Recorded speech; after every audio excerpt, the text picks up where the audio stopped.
اللہ تعالیٰ کی نگاہ میں ایسے قابل نفرت ہوں گے کہ ان کو مخاطب کر کے یہ نہ پوچھا جائے گا کہ تم نے اس معصوم کو کیوں قتل کیا، بلکہ ان سے نگاہ پھیر کر معصوم بچی سے پوچھا جائے گا کہ تو بیچاری آخر کس قصور میں ماری گئی، اور وہ اپنی داستان سنائے گی کہ ظالم ماں باپ نے اس کے ساتھ کیا ظلم کیا اور کس طرح اسے زندہ دفن کر دیا۔ اس آیت میں دو بڑے مضمون سمیٹ دیے گئے ہیں جو الفاظ میں بیان کیے بغیر خود بخود اس کے فجوہ سے ظاہر ہوتے ہیں۔ ایک یہ کہ اس میں اہل عرب کو یہ احساس دلایا گیا کہ جاہلیت نے ان کی ہلاکی پستی کی کس انتہا تک پہنچا دیا ہے کہ وہ اپنی ہی اولاد کو اپنے ہاتھوں زندہ درگور کرتے ہیں۔ عرب میں لڑکیوں کو زندہ دفن کرنے کا یہ بے رحمانہ طریقہ زمانہ قدیم سے مختلف وجوہ سے رائج پا گیا تھا۔ ایک معاشی ہستہ حالی جس کی وجہ سے لوگ چاہتے تھے کہ کھانے والے کم ہوں، اور بیٹوں کو تو اس امید پر پال لیا جاتا تھا کہ وہ حصول معیشت میں ہاتھ بٹائیں گے، مگر بیٹیوں کو اس لیے ہلاک کر دیا جاتا تھا کہ انہیں جوان ہونے تک پالنا پڑے گا اور پھر انہیں بیاہ دینا ہوگا۔ دوسرے، عام بد امنی جس کی وجہ سے بیٹوں کو اس لیے پالا جاتا تھا کہ جس کے جتنے زیادہ بیٹے ہوں گے اس کے اتنے ہی حامی اور مددگار ہوں گے، اور بیٹیوں کو اس لیے ہلاک کر دیا جاتا تھا کہ قبائلی لڑائیوں میں الٹی ان کی حفاظت کرنا پڑتی تھی، کیونکہ دشمن قبیلے جب ایک دوسرے پر اچانک چھاپے مارتے تھے تو جو لڑکیاں بھی ان کے ہاتھ لگتی تھی انہیں لے جا کر یا تو وہ لونڈیاں بنا کر رکھتے تھے یا کہیں بیچ ڈالتے تھے۔ اسی طرح کا ایک قصہ ایک شخص نے خود نبی پاک صلی اللہ علیہ وسلم سے ایک مرتبہ بیان کیا کہ ایک شخص نے حضور صلی اللہ علیہ وسلم سے اپنے عہد جاہلیت کا واقعہ بیان کیا کہ میری ایک بیٹی تھی جو مجھ سے بہت مانوس تھی، جب میں اس کو پکارتا تھا تو دوڑی دوڑی میرے پاس آتی تھی۔ ایک روز میں نے اس کو بلایا اور اپنے ساتھ لے کر چل پڑا۔ راستے میں ایک کنواں آیا، میں نے اس کا ہاتھ پکڑ کر اسے کنویں میں دھکا دے دیا۔ آخری آواز جو اس کی میرے کانوں میں آئی وہ تھی، ہائے ابا ہائے ابا۔ یہ سن کر رسول اللہ صلی اللہ علیہ وسلم رو دیے اور آپ صلی اللہ علیہ وسلم کے آنسو بہنے لگے۔ حاضرین میں سے ایک نے کہا، اے شخص، تو نے حضور صلی اللہ علیہ وسلم کو غمگین کر دیا۔ حضور صلی اللہ علیہ وسلم نے فرمایا، اسے مت روکو، جس چیز کا اسے سخت احساس ہے اس کے بارے میں اسے سوال کرنے دو۔ پھر آپ صلی اللہ علیہ وسلم نے اسے فرمایا کہ اپنا قصہ پھر بیان کر۔ اس نے دوبارہ اسے بیان کیا اور آپ صلی اللہ علیہ وسلم سن کر اس قدر روئے کہ آپ صلی اللہ علیہ وسلم کی داڑھی آنسوں سے تر ہو گئی۔ اس کے بعد آپ صلی اللہ علیہ وسلم نے فرمایا کہ جاہلیت میں جو کچھ ہو گیا اللہ نے اسے معاف کر دیا، اب نئے سرے سے اپنی زندگی کا آغاز کر۔ در حقیقت یہ اسلام کی برکتوں میں سے ایک برکت ہے کہ اس نے نہ صرف عرب سے انتہائی سنگدلانہ رسم کا خاتمہ کیا بلکہ اس تخیل کو مٹایا کہ بیٹی کی پیدائش کوئی حادثہ یا مصیبت ہے۔ اس کے برعکس اسلام نے یہ تعلیم دی کہ بیٹیوں کو پرورش کرنا، انہیں عمدہ تعلیم و تربیت دینا اور انہیں اس قابل بنانا کہ وہ اچھی گھر والی بن سکیں بہت بڑا نیکی کا کام ہے۔ نبی پاک صلی اللہ علیہ وسلم نے ارشاد فرمایا، بخاری اور مسلم کی روایت ہے کہ جو شخص ان لڑکیوں کی پیدائش سے آزمائش میں ڈالا جائے اور پھر وہ ان سے نیک سلوک کرے تو یہ اس کے لیے جہنم کی آگ سے بچاؤ کا ذریعہ بنے گی۔ اسی طرح صحیح مسلم کی روایت ہے کہ جس نے 2 لڑکیوں کو پرورش کیا یہاں تک کہ وہ بالغ ہو گئیں تو قیامت کے روز میرے ساتھ وہ اس طرح آئے گا۔ یہ فرما کر حضور پاک صلی اللہ علیہ وسلم نے اپنی انگلیوں کو جوڑ کر بتایا۔ جس شخص نے 3 بیٹیوں یا بہنوں کو پرورش کیا، ان کو اچھا ادب سکھایا، ان سے شفقت کا برتاؤ کیا یہاں تک کہ وہ اس کی مدد کی محتاج نہ رہی تو اللہ اس کے لیے جنت واجب کر دے گا۔ ایک شخص نے عرض کیا کہ یا رسول اللہ صلی اللہ علیہ وسلم، اور 2؟ آپ نے فرمایا اور 2 بھی۔ حدیث کے راوی ابن عباس رضی اللہ تعالیٰ عنہ کہتے ہیں کہ اگر لوگ اس وقت ایک کے متعلق پوچھتے تو حضور پاک صلی اللہ علیہ وآلہ وسلم اس کے بارے میں بھی یہی فرماتے۔ اس طرح سے اسلام نے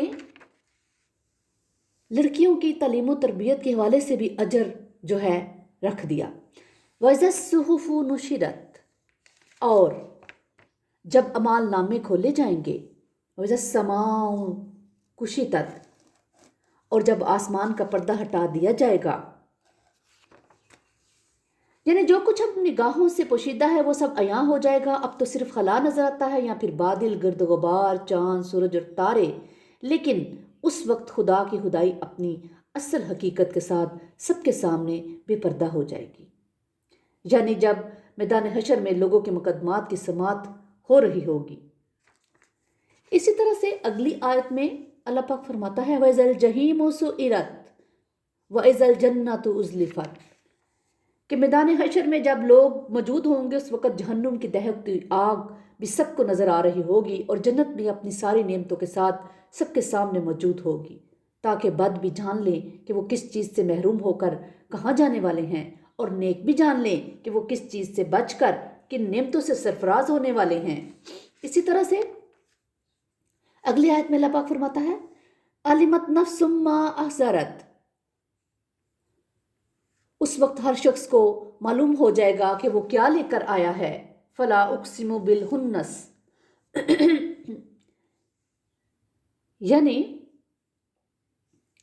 تم لوگوں کو یہ گمان صحیح نہیں کہ جو کچھ قرآن میں بیان کیا جا رہا ہے یہ کسی دیوانے کی بڑھ ہے یا کوئی شیطانی وسوسہ ہے۔ یہ قسم جس بات پر کھائی گئی ہے وہ آگے آیات میں بیان کی جائیں گی، کہ مطلب اس کا یہ ہے کہ محمد صلی اللہ علیہ وسلم نے تاریکی میں کوئی خواب نہیں دیکھا تھا، بلکہ جب تارے چھپ گئے، رات رخصت ہو گئی اور صبح روشن نمودار ہوئی تھی، اس وقت کھلے آسمان پر انہوں نے خدا کے فرشتے کو دیکھا تھا۔ اس لیے وہ جو کچھ بیان کر رہے ہیں وہ ان کے آنکھوں دیکھے مشاہدے اور پورے ہوش و خواش کے ساتھ دن کی روشنی میں پیش آنے والے تجربے پر مبنی ہے۔ الجوار الکنس واللیل اذا عسعس والصبح اذا تنفس انہ لقول رسول کریم ذی قوۃ عند ذی العرش مکین۔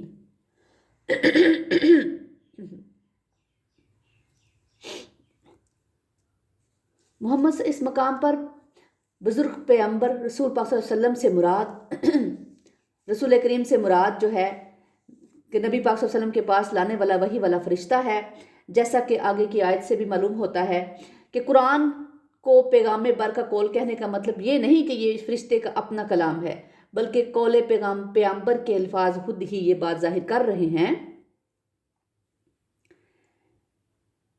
کہ یہ اس ہستی کا کلام ہے جس نے اسے پیغمبر بنا کر بھیجا ہے۔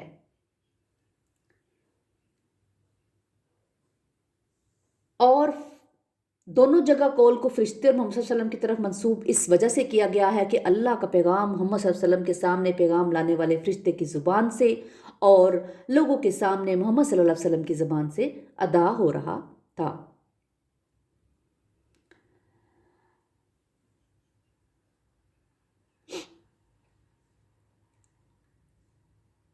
ذی قوۃ عند ذی العرش المکین متاع ثم امین وما صاحبکم بمجنون ولقد رآہ بالافق المبین۔ اسی طرح سے ایک تو یہ ہے کہ وہی جو اس پر نازل کی جاتی ہے ان کو زبردست قوتوں والے نے تعلیم دی ہے، اور جبرائیل علیہ السلام کی زبردست قوتوں اور ان کی اس عظیم توانائی سے کیا مراد ہے۔ بہرحال یہ ہے کہ اس سے اتنی بات معلوم ہوتی ہے کہ فرشتوں میں بھی غیر معمولی طاقتوں کے اعتبار سے وہ ممتاز ہیں، یعنی جبرائیل علیہ السلام فرشتوں کا افسر ہیں اور تمام فرشتے اس کے حکم کے تحت کام کرتے ہیں، اور یہ بھی کہ وہ اپنی طرف سے کوئی بات خدا کی وحی میں ملا دینے والے نہیں ہیں، بلکہ ایسے امانت دار ہیں جو کچھ خدا کی طرف سے ارشاد ہوتا ہے وہ جوں کا توں پہنچا دیتے ہیں۔ اور رفیق سے مراد رسول اللہ صلی اللہ علیہ وآلہ وسلم ہیں، اور آپ کو اہل مکہ کا رفیق کہہ کر دراصل انہیں اس بات کا احساس دلایا گیا ہے کہ آپ ان کے لیے اجنبی شخص نہیں ہیں، بلکہ انہی کے ہم قوم اور ہم قبیلہ ہیں، اور ایسے شخص کو جانتے بوجھتے مجنون کہتے ہوئے انہیں کچھ تو شرم آنی چاہیے۔ نبی پاک صلی اللہ علیہ وسلم کے اس مشاہدے کو تفصیل سے بیان کیا گیا ہے تاکہ وہ آپ صلی اللہ علیہ وسلم کے بارے میں کسی قسم کے شک و شبے میں نہ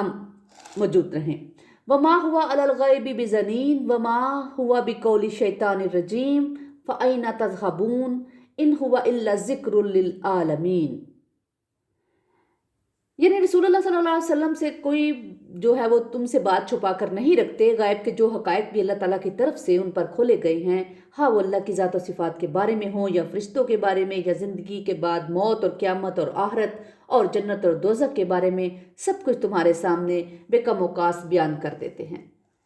اور اس کے علاوہ یہ بھی کہ تمہارا یہ خیال غلط ہے کہ کوئی شیطان آ کر محمد صلی اللہ علیہ وسلم کے کان میں یہ باتیں پھونک دیتا ہے۔ شیطان کا یہ کام کب ہو سکتا ہے کہ وہ انسان کو شرک اور بت پرستی سے ہٹا کر خدا پرستی کی توحید کی تعلیم دے، انسان کو شتر بے مہار بن کر بجائے خدا کے حضور ذمہ داری اور جواب دہی کا احساس دلائے، جاہلانہ رسموں اور ظلم اور بد اخلاقی اور بد کرداری سے منع کر کے پاکیزہ زندگی، عدل اور تقوی اور اخلاق فاضلہ کی طرف رہنمائی کرے۔ بالفاظ دیگر یہ کلام نصیحت ہے تو ساری نوع انسانی کے لیے ہے۔ لمن شاء منکم ان یستقیم وما تشاءون الا ان یشاء اللہ رب العالمین۔ یعنی یہ جو قرآن پاک ہے یہ نصیحت ہے، ہدایت ہے تمام نوع انسانی کے لیے، مگر اس سے فائدہ وہی شخص اٹھا سکتا ہے جو خود سیدھا راستہ اختیار کرنا چاہتا ہو۔ انسان کا طالب حق اور راستی پسند ہونا اس سے فائدہ اٹھانے کے لیے اس کی پہلی شرط ہے، کیونکہ جب تک اللہ نہ چاہے اس وقت تک انسان کو ہدایت نہیں مل سکتی۔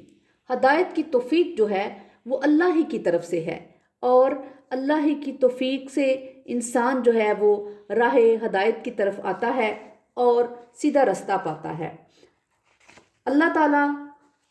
جو ہے یعنی قرآن ہر اس شخص کے لیے یاد دہانی ہے جو ہدایت کا طالب ہو اور پورے خلوص سے چاہتا ہو کہ وہ گمراہی سے نکل کر ہدایت کے راستے پر آ جائے۔ اور اللہ پاک فرماتے ہیں اور تمہارے چاہنے سے بھی کچھ نہیں ہوتا جب تک کہ اللہ نہ چاہے جو تمام جہانوں کا رب ہے۔ یعنی کسی انسان کو ہدایت تبھی ملے گی جب وہ خود بھی اس کے لیے ارادہ کرے اور پھر اللہ بھی اسے ہدایت دینا چاہے۔ ظاہر ہے ہر کام اللہ ہی کی اذن اور اسی کی توفیق سے ہوتا ہے، لیکن ہدایت کے لیے اللہ تعالیٰ کی توفیق کے ساتھ انسان کی اپنی خواہش اور طلب کا شامل ہونا بہت ضروری ہے، کیونکہ اللہ تعالیٰ زبردستی کسی پر ہدایت مسلط نہیں کرتا۔ اگر ایسا ہو تو پھر سزا اور جزا کا سارا فلسفہ ہی غلط ہو جاتا ہے۔ اللہ پاک ہمیں توفیق عطا فرمائے کہ ہم سیدھے راستے پر چلیں، اور اللہ تعالیٰ ہمیں اپنے پسندیدہ بندوں میں شامل فرمائے۔ ربنا تقبل منا انک انت السمیع العلیم وتب علینا انک انت التواب الرحیم۔ سبحان ربک رب العزۃ عما یصفون وسلام علی المرسلین والحمد للہ رب العالمین۔